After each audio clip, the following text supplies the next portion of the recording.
Hello दोस्तों, जय माता दी। मेरा और मेरे एस म्यूजिकल ग्रुप में आप सभी का बहुत बहुत स्वागत है। तो मैं बहुत ही प्यारा गीत लेके आई हूँ। जैसा होगा आप लोग कमेंट में ज़रूर बताइएगा।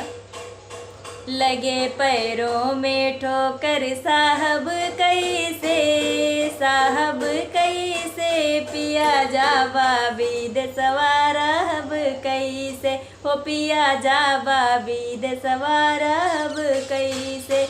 लगे पैरों में ठोकर साहब कैसे, साहब कैसे पिया जावा बीद सवारब कैसे, पिया जावा बीद सवारब कैसे।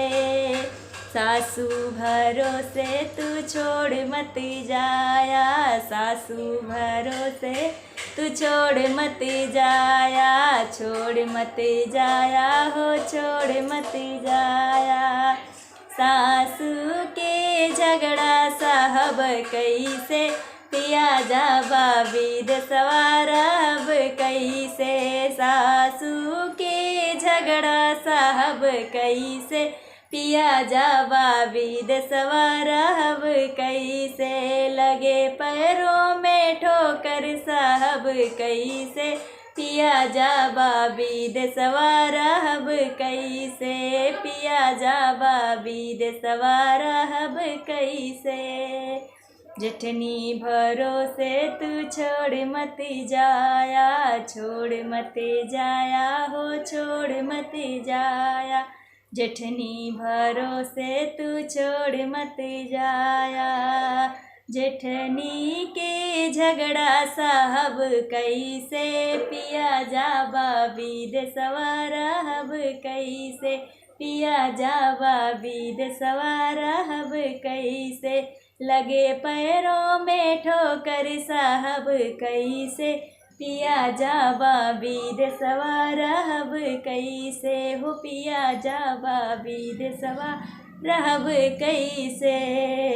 ननदी भरोसे तू छोड़ मत जाया, छोड़ मत जाया हो, छोड़ मत जाया। ननदी भरोसे तू छोड़ मत जाया। ननदी के बोलिया साहब कैसे, पिया जावा बीद सवारब कैसे। ननदी के बोलिया साहब कैसे, पिया जावा बीद सवारब कैसे।